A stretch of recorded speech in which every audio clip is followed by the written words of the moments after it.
Oh, hello. I didn't see you here. Hello. Anyway, that was a terrible start. I'm Tovsla, also known as Artemi from War Robots team, and today I'm going to talk to you and with you about things, including shotgun balance update and all the other stuff. So, but first and foremost, happy Valentine's Day, guys, and go great. Go greet your loved ones and so on and so forth. And this is actually one of the reasons why I'm here alone, like all alone today, and I'm going to sit with you here and talk about balance, news, and all the other stuff. And hope you're having a great day, because, you know, there's a picture in the internet that says, how you'll spend your Valentine Day is the last meme you saved. This is what it says. I don't know what's yours. Maybe you can show it to us in the comments, because there's a lot of different stuff that you can come up with, and there's a lot of stuff you can find on the internet. Anyway, here's my meme, and I think this is what my Valentine's Day is going to look like. There's more. This thing, which is kind of adorable, I think. I like it. It's really, really... I don't know if I should use the word fat. It's a big cat with a nice big stellar halo. And there's another one. I believe it's Titanic. There's actually a real reason why it sank. Again, halo. And another one is kinda dynamic. I like it. This one. All the problems from stellar corona. This one, kind of for Marvel fans over there. This one, I don't know, do you like mobile ads? Because this one is actually, I can kind of dig. But this one is actually a real freaking art, because I didn't get from the get-go what it is all about, but yeah. Could you find one? Could you find the corona? I mean, halo. Still, all these pictures are courtesy of War Robots Brawlers fan group. And guys, Ivan, Yasser, Nawaf, keep doing that. Keep slaying it. Great job. Like your memes. Anyway, I think it's a great way to segue to another topic that we want to discuss today at the Devstream. It's the operation that we started yesterday, and the special edition of Halo, Stellar Halo, that is actually present on all these memes. You can get it from the operation. So I cheated a little bit, so I have a higher level than some people have, just to show you what kind of stuff there actually is. So this operation is the same as the one that we had before in terms of resources that you can get, but we played around a little bit with the items you can receive. As for example, in the top track, the one that is a free one, there's few more additions, I think welcome ones. For example, at level 100 for completing a free track you receive Hades, and also at level 19 you receive a legendary pilot, Alec Renner, for your audio. Also, we promised that the community robot, the Cerberus, is going to be available at the final line of operation and the free track at the level 100, but we kind of lied here because, no, we didn't lie. We actually realized that we want to put it a little bit earlier to level 60. So Cerberus is at level 60, and you don't even need to finish the operation to get it. Also, there's some other changes on the gold track as well. So for example, you can receive just for acquiring operation pass, you get Stellar Halo, and another one a little bit later. Also, there are two legendary pilots, one for Aug Wang, this beautiful person, Kang Strong, that increases Aug Wang's abilities damage. And another one a little bit later is for Raven. Let's find her. It's Michelle Dubois. Her ability increases Raven's defense, meaning increasing its resistance to damage, meaning it receives less damage after activating its ability. It's kind of nice boon for all the Raven players. I think if you use it, you can enjoy its benefits, I think, quite a bit. If you don't have Raven or don't want to get it or anything else, maybe you don't have it but you want, and you can also win it from operation, because earlier on in previous operation there was a little thing that kind of doesn't make sense. For example, we had a pilot that increased the efficiency of all long-range weapons, but there were no long-range weapons that you could get from the operations.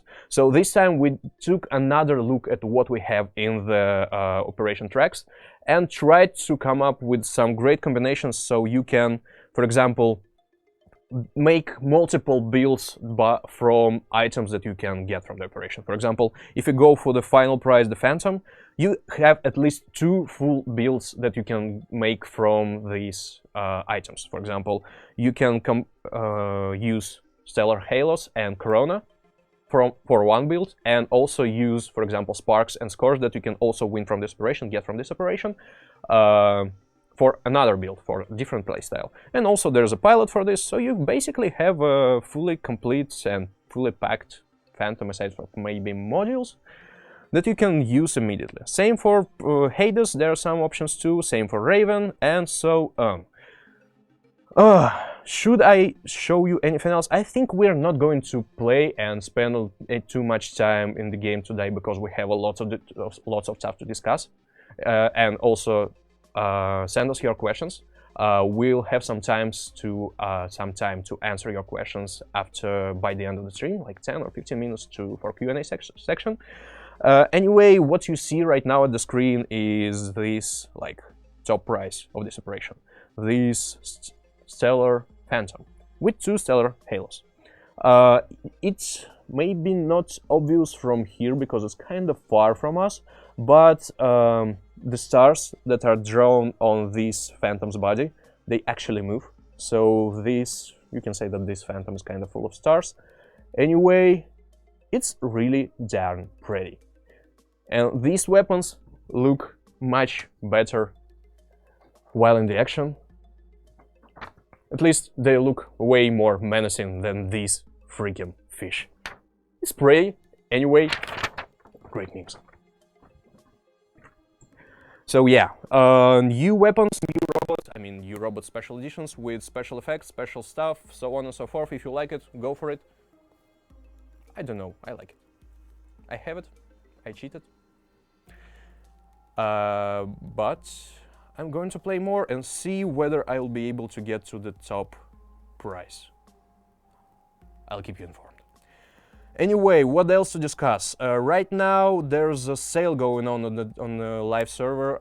We reduced the price, the cost of additional hangars, like these ones I have here. I have them all opened, but every single one of them used to cost 7.5 thousand gold. And for this weekend we reduced their price to 1,000, which is way less steep than it used to be. So if you want to have another hangar to choose between them before the match, maybe it's time to get one, maybe it's not. If you want, why not? And is there anything else that I wanted to touch on? I'm not sure. Anyway, I want to remind you that by the end of the February, when we are going to release the update 5.8, the one that will have all the matchmaking tools from iOS, Android and Amazon merged.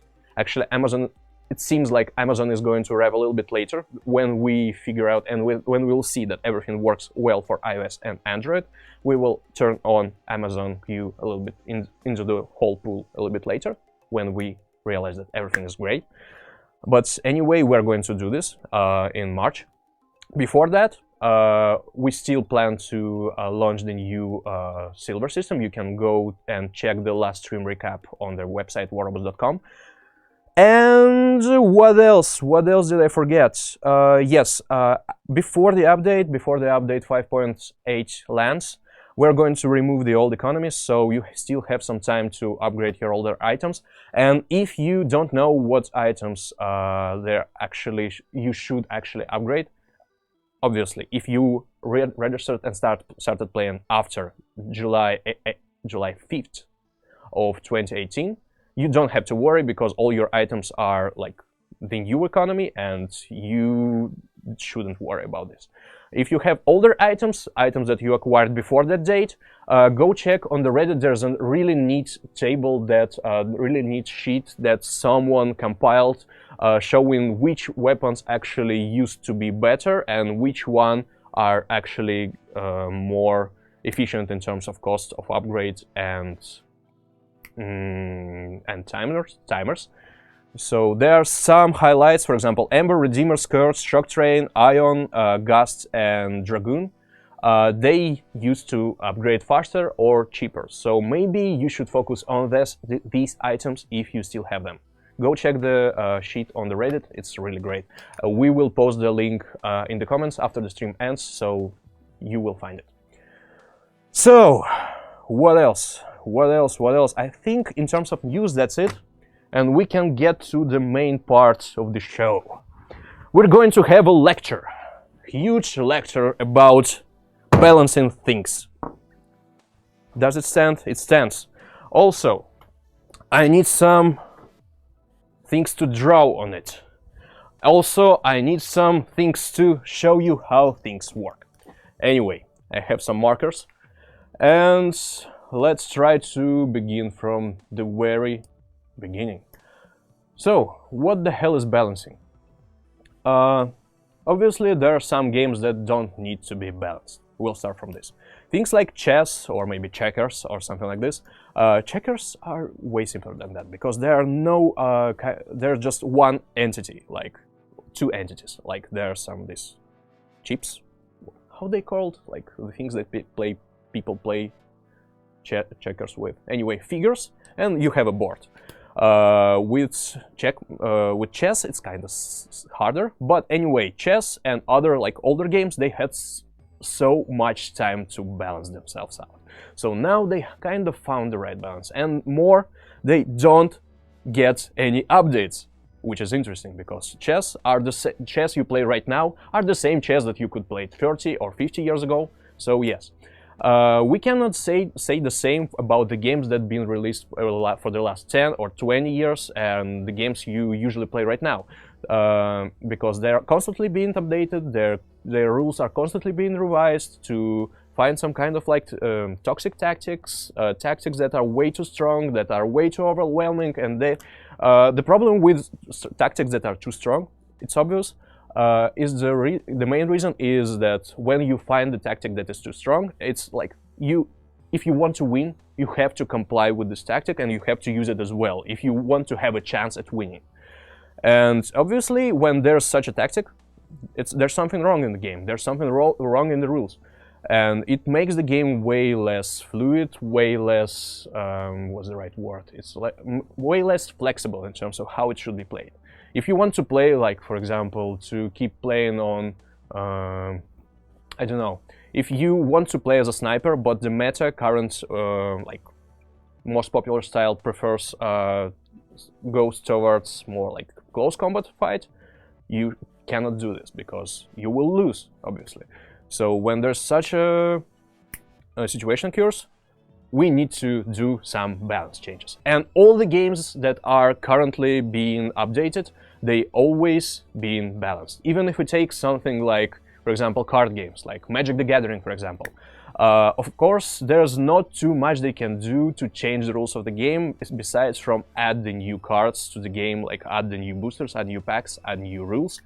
But the reason is simple. I mean, you have the card and everything else is printed here, like stats, like the flavor words, and everything else. You cannot change it. Everyone already have some printed cards that unchangeable. But actually, that is not true.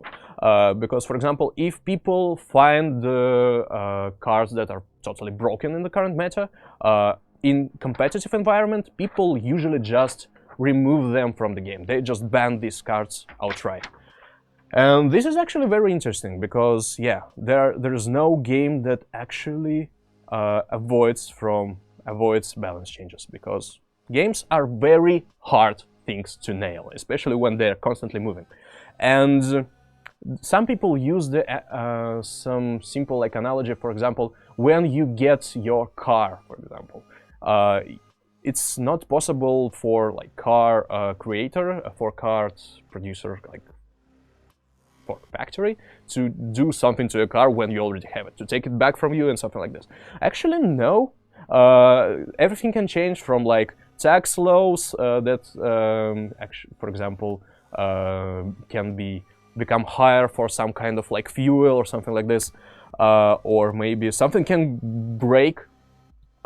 Nothing can go broken in the game. Actually, it can, but it's usually get fixed, and it's way simpler than fix a broken car. Anyway, I digress.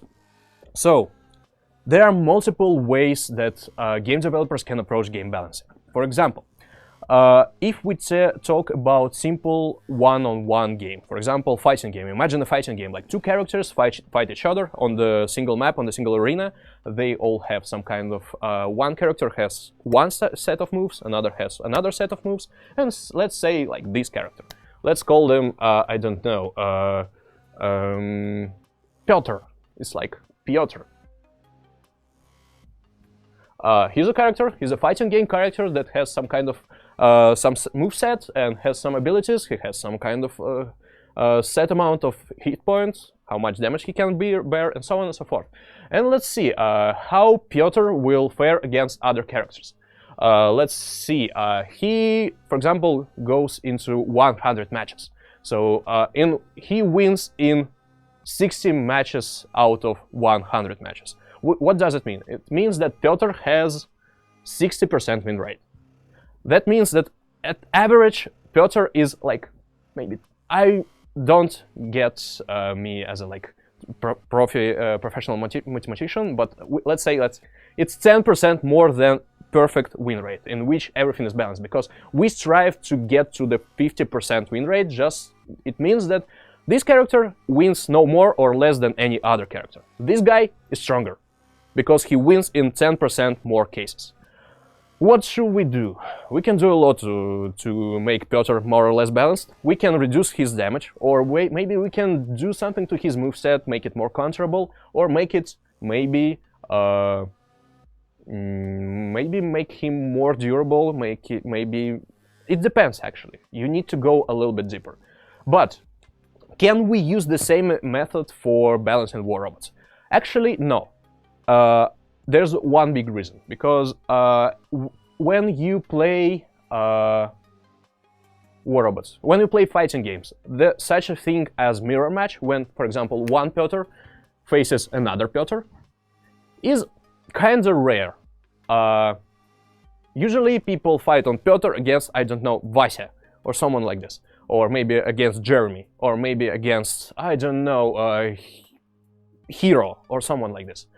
And you can say that against other characters, Piotr wins more than other characters win against other characters.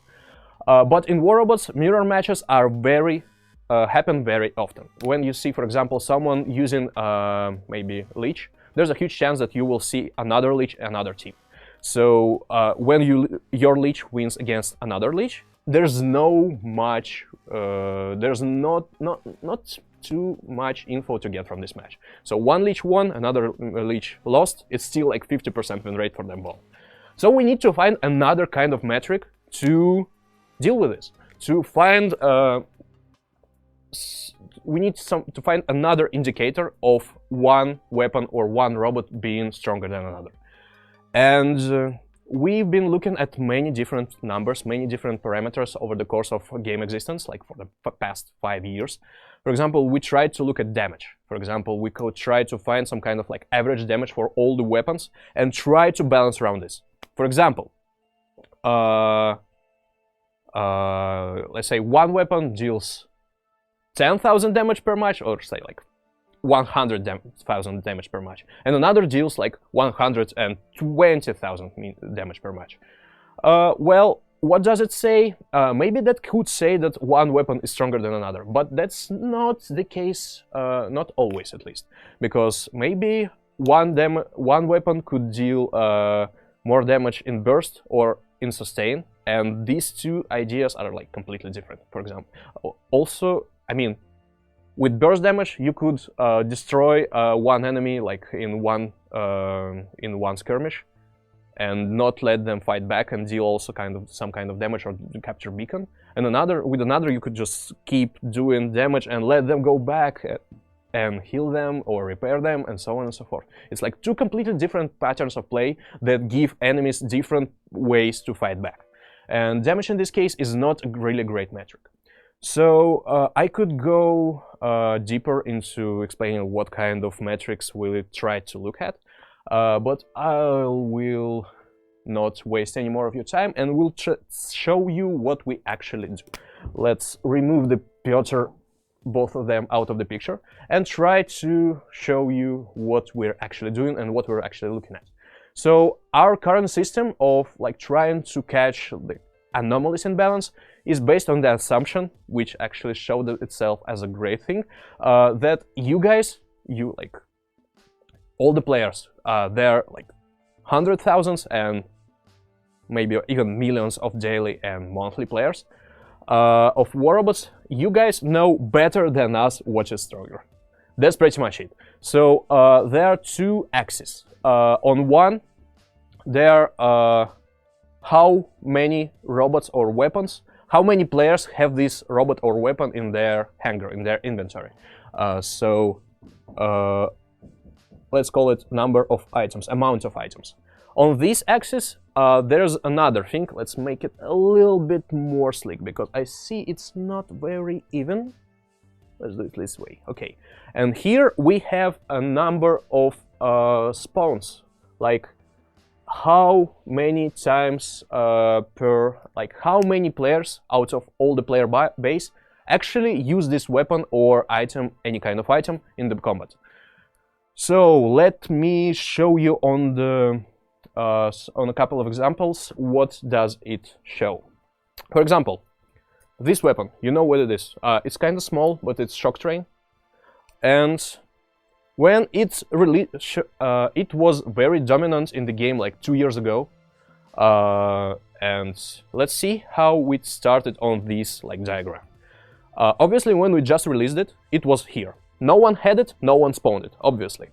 Eventually, people started to use it, to get it. And as more people started to obtain it, it started to use in this direction. And as more people started to use this, at the same time, pretty much, it started to go in this direction. So, as people started to realize that shock train is actually very strong, they started to crave for this weapon, they started to get more and more and more, and they started to spawn more and more and more. So they started to use it more, and they started to get more of them. And eventually it got to this point. What this means? We can split this diagram in 2 or 4 quadrants. Here, let's say it's maybe like 50% of all the weapon spawns. This is where shock train ended up being, at least for level 30 players. And at least, say, 70% of players had it. Maybe not 70, 60. And that's a lot. That's actually a lot. 50% of all weapons in the game are shock trains. And if we split this diagram in quadrants to make a better idea of this diagram, we can say that here there are weapons that are very popular in terms of usage and very popular in terms of many people have them. So this is our OP zone, currently OP. Here we have some weapons that are being very actively used, but not very actively obtained. So this is like kind of a zone when it's not very clear whether or not this item is OP or not. People started to obtain it, and then they started to try it and see whether or not it's strong. So, for example, we can find another weapon and show you how it moved through the ranks. Let's use the cryo weapons. This is cryo, I believe. And you're going to kill me. I don't remember how this weapon is called. Anyway, all the cryo weapons, they started here. No one has this weapon in the game. And people started to get it from the event chests, and it started to get more popular. Not everyone still has it, so like maybe 2 or 3 or 5% of all the players, they start to spawn it very actively. Like 50% of all the players who have this weapon, they try it, they use it very actively, maybe not even 50%, maybe even more. And then maybe they got disappointed, maybe they didn't find a great use for this weapon. So on our graphs, it started to go down, like here, in this zone. So maybe even below that. What does it mean? That people started to try this weapon, and they realized that it's not very strong, or not very powerful, or not very fun for them. And they started to abandon it in favor of something else. That's when we realized that we need to give this weapon a slight bump. That's why, if you remember, in December we gave it a slight buff in terms of damage. So it went up after that to somewhere like here. So how do we go from here? This zone is pretty much our safe zone. I mean, not just the safe zone, it's like most of the niche or not OP weapons, but interesting weapons, they're around here. So for example, maybe here we can find something like Loki, or maybe here something like Strider. And if we try to find like the zone where all the weapons should be, we can say it's like somewhere around here. So the closer the weapon to this zone, it's like, we call it like a meta corridor. The place in which all the healthy weapons in the game are. They can be kinda like, I'd say Loki is around here, like here. Loki is great. So we try to push all the weapons to this place. They are not very popular, they are not very dominant, but they are still pretty popular, they are still very strong, and they find a lot of success. For example, when we nerfed Shock Train, it went kinda here. This is a quadrant of UP, underpowered weapons. So we can put something like Noricum here. So everyone has Noricum, no one uses it. We can go even lower, like here. For Shock Train, we kinda hit it too hard, I believe, because after the nerf, it went here. It went into this like loser zone, in which no one wanted to use Shock Train. So we buffed it a little bit, we returned it to the condition in which it was before the last nerf. So it kind of went up a little bit, so right now it's in okay state. And same happened with Arcan that we tuned earlier, a few months ago. Right now it's somewhere around here. Okay, so let's get to the main part, the part that you all have came to the stream for. This weapon. You may not see what this weapon is, but it's actually this weapon. I just wanted to use the new version to be trendy. It's Halo. It's Halo, and you can actually put all the other shotguns into this category. So this is a representation of all the relevant shotgun weapons. So Halo, as all the weapons, has started here.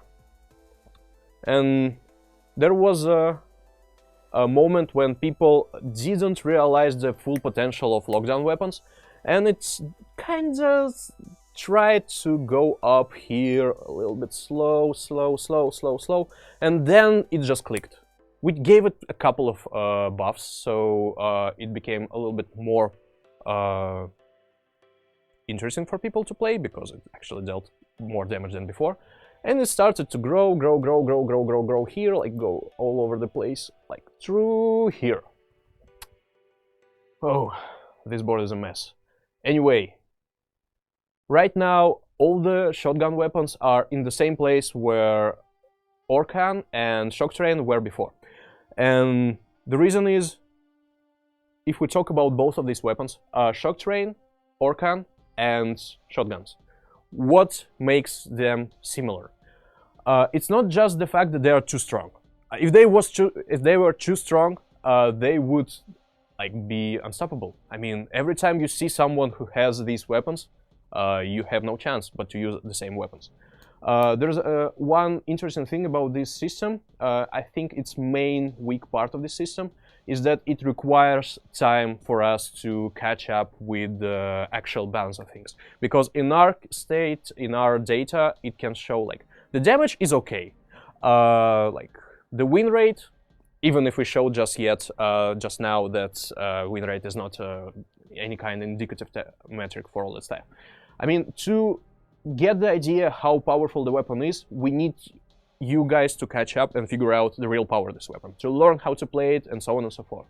So it actually introduces some kind of delay before we see that the weapon is too strong. So this is why it takes a little bit longer for us to catch up with buffs or nerfs, which is definitely a weak thing and a weak part of this strategy, and we need to address this, and we want to address this in the future, but still.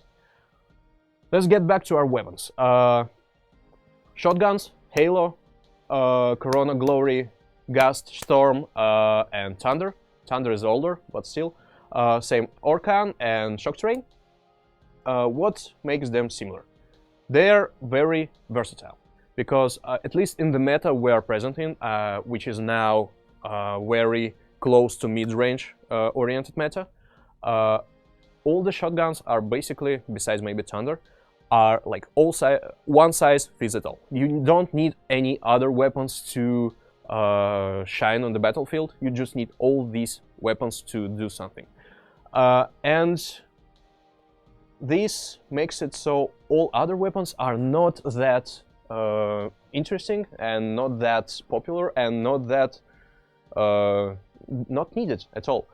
And this makes the game very stale, very static, and doesn't allow for any moving forward. And that's why we need to do something about these weapons.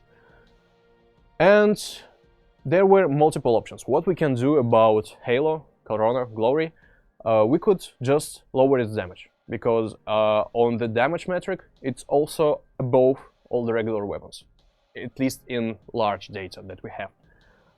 But this is not a very great option for one single reason.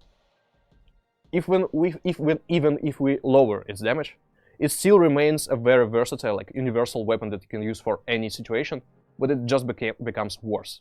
It just becomes like a bad but still versatile weapon that you can use for any situation. And we went back to the drawing board, kind of like this one, but a little bit less messy, and tried to figure out what we can do with these weapons to not make it like outright bad, to not let it move to this part, but to still make it feel powerful, interesting, and stay with this like fantasy of shotgun. What the shotgun remember what the fantasy of shotgun in the video games usually is. For example, I don't know if you played games like Doom or any other first-person shooter.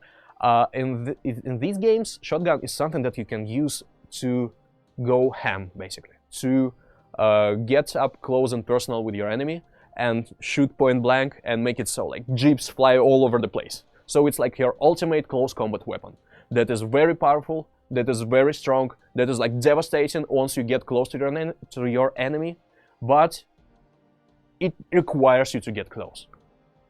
So this is what we stuck with. So, like, this is the idea that we have chosen to go with. So instead of just lowering the damage, we increased the damage instead. Also, we increased the rate of fire. What we decreased, we made the shot dispersion bigger, and we made it so the weapon is more closely oriented to burst. So to deal a lot of damage, you need to attack in like hit and run fashion. So you get close and personal to your enemy, you deal a lot of damage in a short period of time, and you go to the, for example, try to steal or try to hide, wait when your weapon is reloaded, and fight again. And yes, this makes this weapon less, like, more skill intensive. You have to move actively, you have to show how things are done. But this still synergizes pretty well with all the robots that are actually using shotguns, at least right now in the meta. Things like Phantom, Leech, Ravana, maybe Strider. I still want people to play Strider. All the robots that can attack and find some way to wait for the reload. Robots that have some ability or built-in like invulnerability or protection or something like this that allow them to stay in the fight or get out of the fight. And what else can I add? I think, yes, we can get to the questions, because why the hell not? Because this was a long lecture and it was quite a while since the last time I did something like this. Oh, and I'm very intrigued what kind of questions do you guys have, because I think I need to clear some things up. Okay, let's start from the very beginning. Hey Stan, will maps be redesigned for better player style for Titans? Because Titans sometimes gets annoying when you need to walk around the map instead of walking through it like the moon map, like on the moon map. Okay. Yes, obviously not all the questions that I read will be about this topic that I've been covering right now, because I'm trying to find something in the chat because it moves like really fast. So I'll try to answer everything that I receive, because we still have like 10 or 15 minutes, and let's try doing this. So the question was about Titans and the maps and their tweaks for better experience while playing on Titan. And for example, on moon map it can be quite annoying when you move on one. Yes, we are constantly tweaking the maps to make it so the Titan gameplay is more fluid and more less finicky when you play on these maps. For example, before we released Titans, we actually did a large rework of existing maps to make it so Titans can get in the places where they cannot get. And yes, if you find some places where it's hard for you or for your Titan or for your robot to get through, just send to us your like screenshots or videos, and we'll try to do something about this. We constantly tweak these things, change these things. Just let us know where you had this problem. As I told right now, many things that you guys find, you find before us, because there's much more of you and you play the game on much higher level than most of us, which is actually kind of interesting. That's why we do our best to talk with you on a regular basis. Okay, Kaushik Chitella asks, hey Tosla, when will we get the new Titan modules? And what about the new bots, Nightingale and Ravana? Which is the best in your opinion? There are two parts of this question. First one, when will we get the new Titan modules? Right now we have a couple of Titan modules planned for 6.0 update, so stay tuned for that. And what about the new bots? Which is the best in your opinion? I prefer Nightingale because, as I said before, I'm more of a support player. Not just support player. I love protecting and I love like getting my friends out of bad situations, saving their asses basically, and it's a great feel. I'm a team player. And Ravana, it's great. I really like this. It's like slippery feel, but it's more or less like fight for yourself, and it's not my thing. Well, it's not. It's my thing when I have in a certain mood. Anyway, next question. Vladimir Joseph. When did the Stellar Halos and Phantom originate from? This is an interesting question because, I mean, in terms of lore, we don't have a great explanation for this thing, because with special editions, when we come up with them, when we find the new concepts, we just go for what else we can do about these robots that is not possible or not explainable in the World of War robots. This is something, it can be like, if we talk about comics, for example, there are different universes. It's like there are different Batmans, there are different Supermans, there are different like Spider-Mans, and so on and so forth. And they're all from different universes, from different versions of the narrative. And this is kind of something that we want to explore with special editions as well.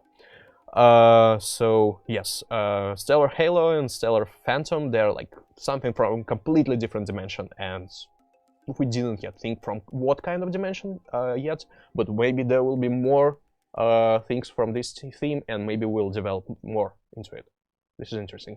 But where it originates from, we actually asked people at the beginning of the year, or maybe in December, I don't quite remember, what theme for the next special editions they want. And we gave them 3 or more, no, we asked what themes they want, and then we chose the top 3 ones from the comments. There was something like Mad Max, I believe, post-apocalyptic theme.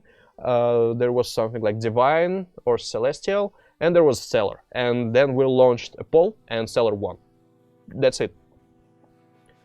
Okay, Black Thunder. How are defense points calculated? How do the defense points given by a pilot affect the robot, and are the calculation unique to each robot? With defense points, the system is simple.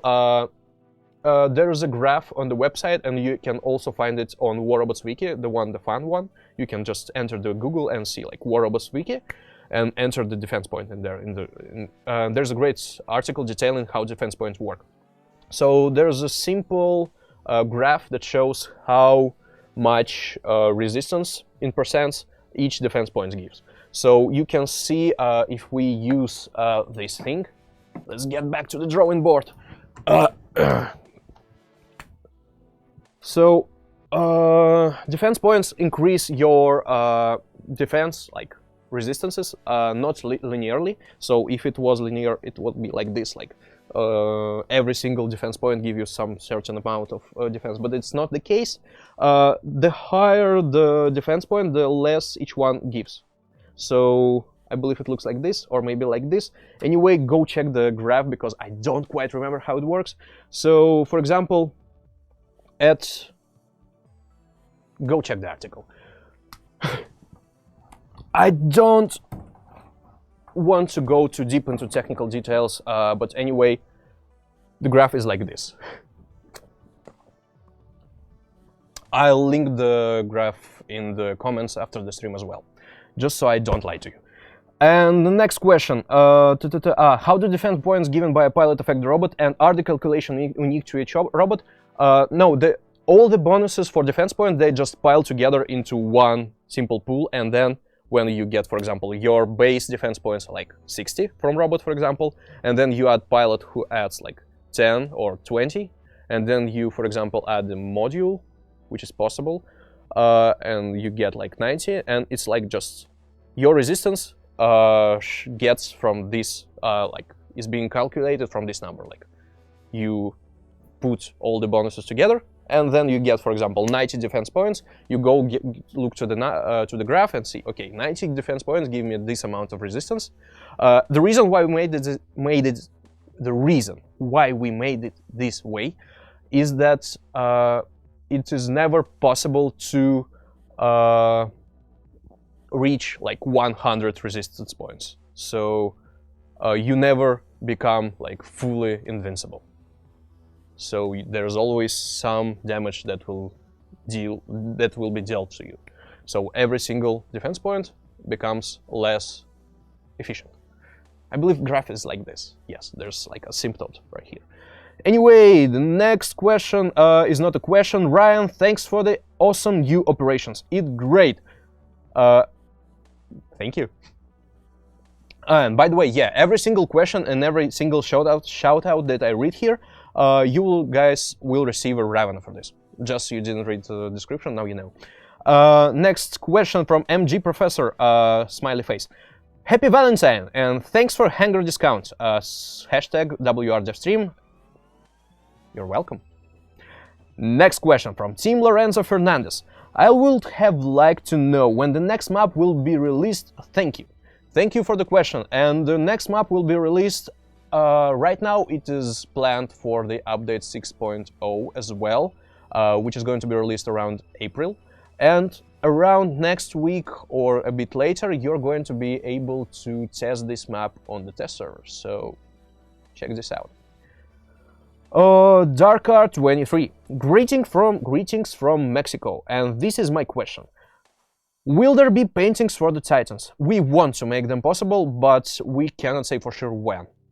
Uh, by the way, there was a contest on the same War Robots Brawlers, and on Reddit there was a guy with the nickname Ravana who ran a contest for Titan paint jobs, and it was amazing. Go check this out because there are some great works.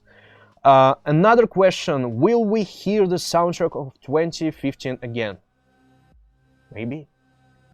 I really like that theme song, and I cannot say for sure if we will be able to get this back, because there's a long story why we cannot use it anymore. But maybe it will return. Okay. This is a hard nickname. Autoknoe Studio. Sorry if I butchered this. So, you are going to nerf Gendarme and Cuirassier too. Not at this point. We have no plans on Titan armaments yet. Maybe everything is possible, but no, we don't have any plans for Titan weapons for now. Next question from Sagar Moore. Happy Valentine's Day, Tosla. It's not a question. Happy Valentine's Day to you too. It's a great holiday. Goose asks, hello Artemi and the rest of the Pixonic crew. Will there be more ways to get or earn platinum in the near future? We are looking into it, that I can say for sure. We might do something about the future events, so don't take this as a promise of something like this, but we are looking into it, because there's a lot of possibilities regarding platinum and items that you can get for platinum. Sorry for not being more specific, because lots of plans that are not yet established fully, so I just don't want to talk about them like in details, because if I say something right now, you will get this like, okay, they're doing this. And then we realize that we are not doing this, and you're like, but you promised. So I'm trying to be careful with this stuff. Maybe too careful, I don't know. The next question, Malditos BR.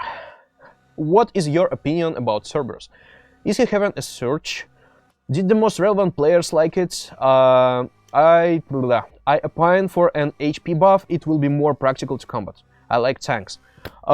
Okay, as Cerberus is just became available with the release of operations, we are still looking at Cerberus stats and how it performs in the battle. As I just shown you, like it will take a while for the meta to accept it or not accept it, or just chew it and throw out like phew. This what sometimes happens. Let's see how it works. I really like Cerberus, even though it's not exactly my playstyle. I love more like mobile robots or support robots. I really want a mobile support or a mobile tank, which actually Nightingale fits quite well, but this is not the answer to a question. I really like Cerberus. We'll see how it works.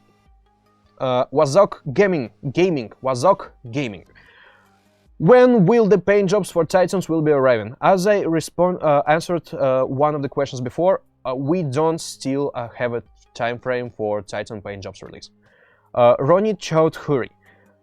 Very good evening, Tosla. Ravana and Nightingale are bots that use pre-existing functions only. Will there be new bots that will have completely new and never seen before abilities? No spoilers. But we have one new mechanic slated for 6.0 as well, but don't tell anyone. Deadlocked. If there will be a community map, and there was already a community robot, have you thought of a community weapon or Titan in future updates? We thought about this, and it might happen. Let's see where the community map idea will lead us to. I forgot one thing. Yes, right now on Facebook there's a vote for the there was already a first part of the vote for the community map, in which we were deciding on the theme of the map, like between a post-apocalyptic setting, like unusual nature setting, and space.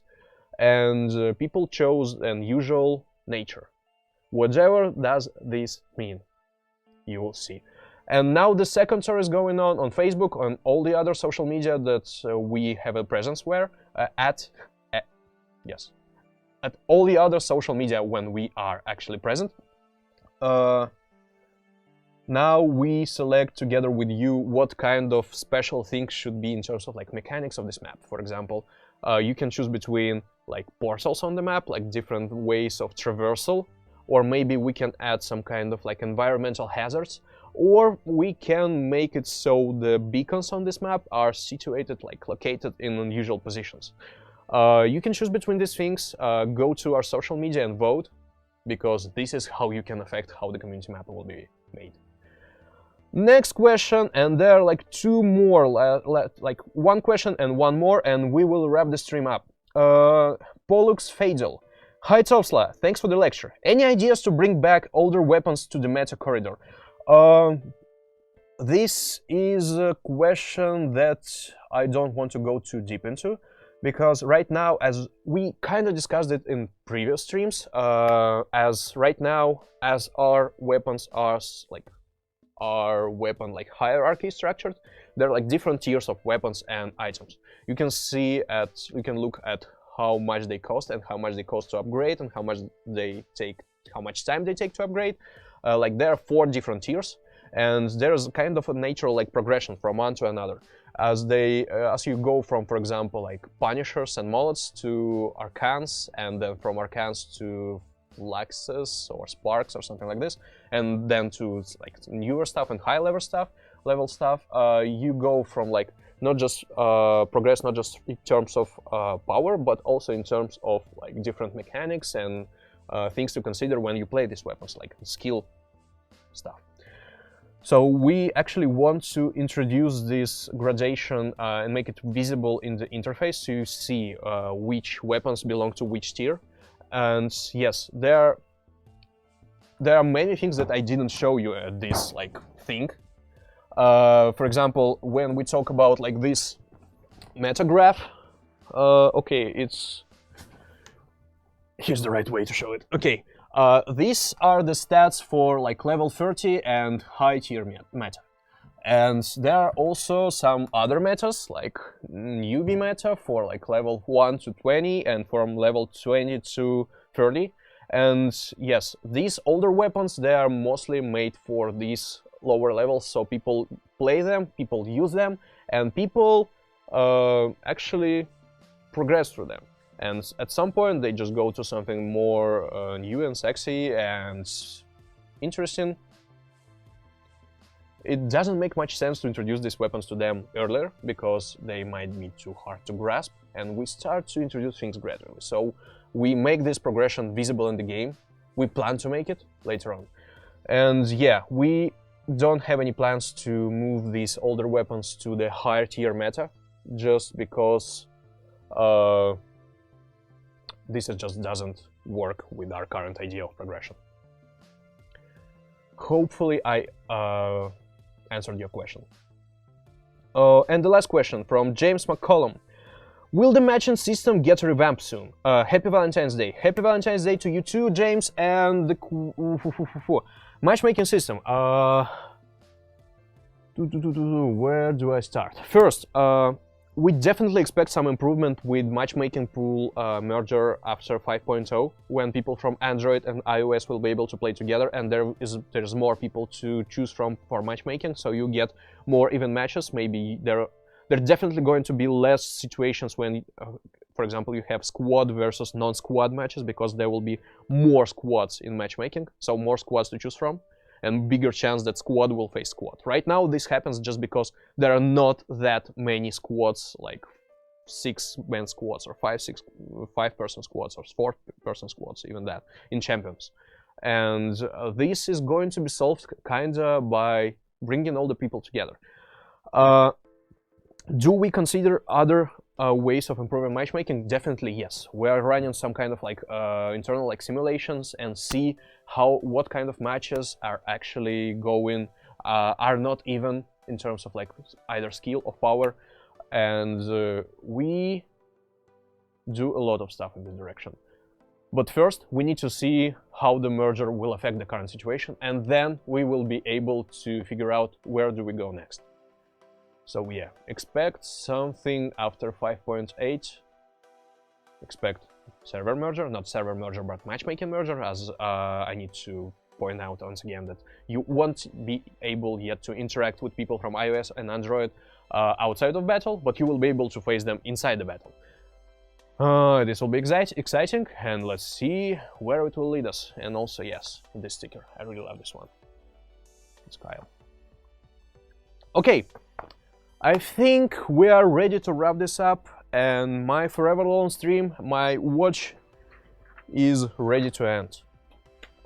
Thank you guys for watching, thank you for listening, and okay, I need to remember what I promised to send you in the comments after the stream, but I'll do my due diligence and send you everything once I figure things out.